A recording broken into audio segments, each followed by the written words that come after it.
Blastocyst, what is blastocyst culture? IVF में, natural cycle में, human body में embryo की ग्रोथ जब होती है तो 5वें दिन का एम्ब्रियो जो बनता है वो ब्लास्टोसिस्ट होता है। ये वो स्टेज ऑफ एम्ब्रियो है जो जाके गर्भाशय में इम्प्लांट होता है, अटैच होता है, जिससे प्रेगनेंसी आती है। इसका रेलेवेंस ये है कि लैब में जब हम एम्ब्रियोज की बढ़त करते हैं, अंडे निकाले, शुक्राणु से मिलाए, भ्रूण बनाया और उसकी बढ़त हमने देखी। पहले दिन, दूसरे दिन, तीसरे दिन, चौथे दिन, आमतौर पे ब्लास्टोसिस्ट 5वें दिन पे तैयार हो जाते हैं। और कभी कभी डिलेड ग्रोथ की वजह से ब्लास्टोसिस्ट 6ठे या 7वें दिन पे भी बनते हैं। ब्लास्टोसिस्ट में कुछ सेल्स बाहर की लेयर में होते हैं और कुछ सेल्स अंदर की लेयर में होते हैं और इसकी ग्रेडिंग अलग तरीके से की जाती है।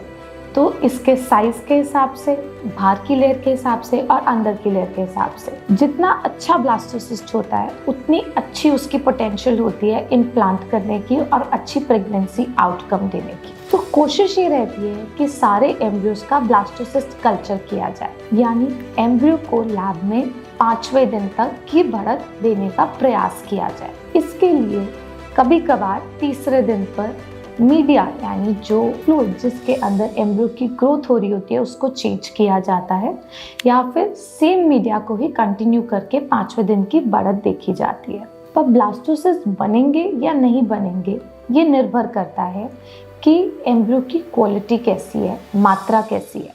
हमारे पास यदि एम्ब्रियोज अच्छे नंबर्स में होते हैं, ए ग्रेड के होते हैं, तो ब्लास्टोसिस्ट बनने की संभावना उतनी ही अच्छी होती है। तो सभी महिलाओं में, सभी कपल्स में ब्लास्टोसिस्ट नहीं बन पाते हैं। साथ ही लैब की कंडीशन पर निर्भर करता है कि ब्लास्टोसिस्ट अच्छे बनेंगे या नहीं बनेंगे। और यदि ब्लास्टोसिस्ट बन जाते हैं तो प्रेगनेंसी का चांस कुछ 5 से 7% बेहतर हो जाता है एज कम्पेयर टू जब हम तीसरे दिन के एम्ब्रियो ट्रांसफर में प्रयोग करते हैं। पर 5वें दिन का एम्ब्रियो या ब्लास्टोसिस्ट का ट्रांसफर भी प्रेगनेंसी पूरी तरीके से इंश्योर नहीं करता, क्योंकि और बहुत कारण होते हैं आईवीएफ फेलियर के। साथ ही ए ग्रेड का ब्लास्टोसिस्ट होने का ये मतलब नहीं है कि वो जेनेटिकली भी नॉर्मल हो। कुछ लोग ये समझते हैं कि ब्लास्टोसिस्ट यदि ए ग्रेड है तो जेनेटिक एबनॉर्मलिटी नहीं हो सकती या मिसकैरेजेस नहीं हो सकते और प्रेगनेंसी 100% आती है, बट ऐसा सच नहीं है। ब्लास्टोसिस्ट एम्ब्रियोज की भी यदि एम्ब्रियो बायोप्सी की जाए, उनकी सैम्पलिंग की जाए, उन पे जेनेटिक टेस्ट किए जाए तो ज़रूरी नहीं है कि वो सारे जेनेटिकली नॉर्मल आए। ये एक कारण बन सकता है फेलियर होने का, मिसकैरेज होने का। तो ब्लास्टोसिस्ट कल्चर का प्रयास करना चाहिए यदि हमें प्रेगनेंसी के आउटकम एनहांस करने हैं, पर यह तभी मुमकिन है जब एम्ब्रियोज की मात्रा और उनकी क्वालिटी बहुत अच्छी हो और लैब कंडीशंस एप्रोप्रिएट हो ब्लास्टोसिस्ट बनाने के।